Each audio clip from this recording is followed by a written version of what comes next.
Welcome back into another video. Today we're going to open up a debate on who is most likely to come into DBD as the new killer given all the information. There's 4 killers that we're going to spotlight in this video. Let's see if we can come to an agreement. How's it going, everyone? My name is Schmuckles. Make sure to like this video, subscribe to the channel, and share this video with your friends. I'd like to see what everybody thinks about this. I also stream on Twitch on Wednesday and Sunday nights. The link is in the description below. I wanted to start off this video with a correction to the last video. I grabbed that photo off of a Leaks by Daylight forum. This photo has the 5 from the DBD 5-year photo placed in the picture. So I actually compared that golden 5 to itself in the last video. It definitely looks similar to the hooks that the sisters carry, but I just wanted to be completely transparent about that. Speaking of leaks, the most recent leak was posted 2 days ago. Apparently, Meg Thomas's voice is heard inside of the castle in what appears to be an Easter egg in the new Resident Evil Village. I'll play both clips for you.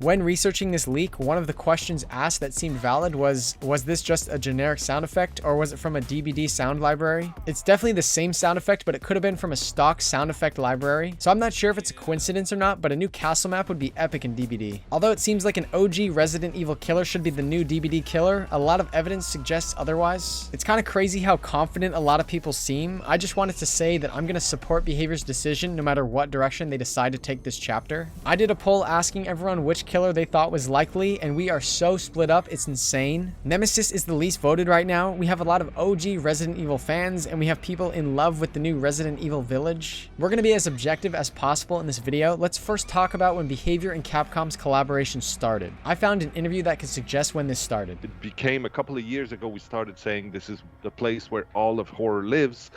Nowadays, it's been described as the Hall of Fame of horror. So it's a very different negotiation position.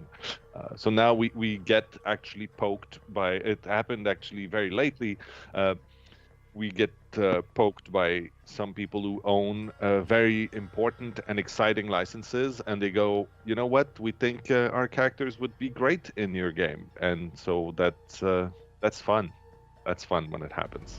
It's likely that Matthew Cote was talking about Resident Evil here. This interview was from October of 2020, so I'd guess that the collaboration started shortly before this interview. Also note that Cote said that Capcom approached Behavior. Maybe Capcom already had a plan. Capcom announced the new Resident Evil Village in June of 2020 at the PlayStation 5 event, so all the new characters from the Resident Evil Village were definitely on Capcom's radar by this time. It's entirely possible that Capcom came to Behavior with a game plan to get their new characters into DBD. A lot of people said they weren't hyped for Resident Evil Village, but it's so popular. It's the first in the Resident Evil series to pass 100,000 concurrent players. Chapter 20 is going to be announced about a month after the initial release of Resident Evil Village. This could be a strategic choice to establish the characters before the DBD chapter. Let's talk through each possibility. We're going to bring up a lot of ideas from the comments in previous videos. Let me know what you think about all these ideas in the comments below. If we look at Nemesis, he's the most iconic character in the whole series. For Silent Hill, Cote talked about going after the most iconic villain in the series, which is Pyramid Head.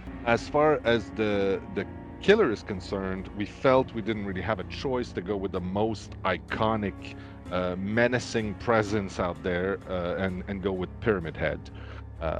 So he's big and intimidating, and he's just perfect for Dead by Daylight. The fact that he comes in with that ridiculously oversized knife and he drags it around on the floor, and these imageries and the strength of his presence is something that is unique to that character, and we're very happy to bring him in. For Lady Dimitrescu, she's the most popular villain from the Resident Evil Village. For both her and the witches, this could be a good marketing strategy for Capcom. Not that they need it. However, Lady Dimitrescu never uses the hook we saw for the number 5, so that theory isn't suggesting her. Guys, also note that Capcom's Resident Evil is arguably bigger than DBD, so having her as the new killer will likely help advertise DBD more than Resident Evil. For the witches, the evidence we have is the DBD 5-year poster, which we talked about last video. Some people think that this was a red herring, meaning it's just baiting all of us. The DBD artists are told to tease, and maybe this whole thing was just a bait. I don't know how deep this thing is, but since the 4-year revealed Pyramid Head, the 5-year this year could be a red herring because Behavior knows that people are going to look into this. One thing I really wanted to focus on is that the witches are about the right size. All other 3 are too tall. Do they fit into DBD? This is a huge thing that Kote has talked about. There's an interview where he talks about this before we all knew Resident Evil was coming to DBD. Would it make sense for these characters to step into the world of Dead by Daylight? And would we need to change them in any way that would make us not being able to honor them properly? Like some characters, they are a certain way and they have rules around them and the universes that they inhabit. And we need to make sure that we can respect those rules and not transform them into something that they're not.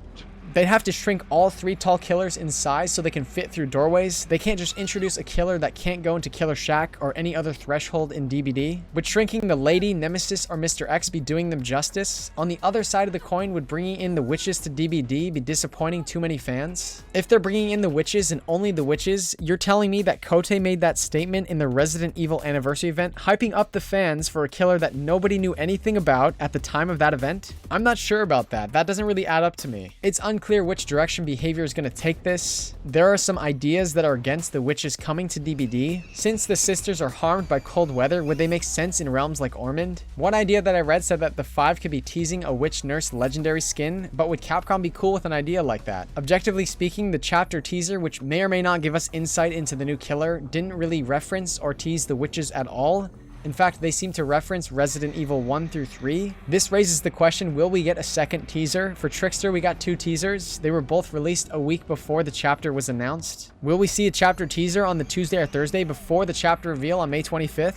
My guess is most likely we're headed for an absolutely insane summer. For Mr. X, he was one of the most requested Resident Evil villains when people speculated a Resident Evil chapter. There's an awesome fan-made video with a shrunk down Mr. X that got a ton of attention. Before the chapter was announced in DBD, Mr. X and Nemesis were the most obvious and requested killers, and Behavior knew that the whole time. Could that affect their decision to go with one of these 2 or not? Keep in mind, if the survivor and killer never interacted with each other in the Resident Evil games, it's still valid, like in the Silent Hill chapter. We talked about this in another video, but I'm still seeing comments suggesting that the entire chapter needs to come from one game to make sense. That's not how DBD releases work. I also wanted to mention that there's a variety of different werewolves that players encounter in Resident Evil Village. Dead by Daylight fans have wanted a werewolf chapter for years. This idea is not likely, but it's worth mentioning. Lord Karl Heisenberg is also another epic villain that I wanted to mention. Some people want him as the new killer, but there's honestly not that much evidence from Behavior to back this. I'm gonna laugh so hard if it's William Birkin or Jack Baker. Honestly, if Behavior revealed one of them, it would be the biggest surprise as of right now. If I missed any key points for these 4 characters, let me know in the comments below.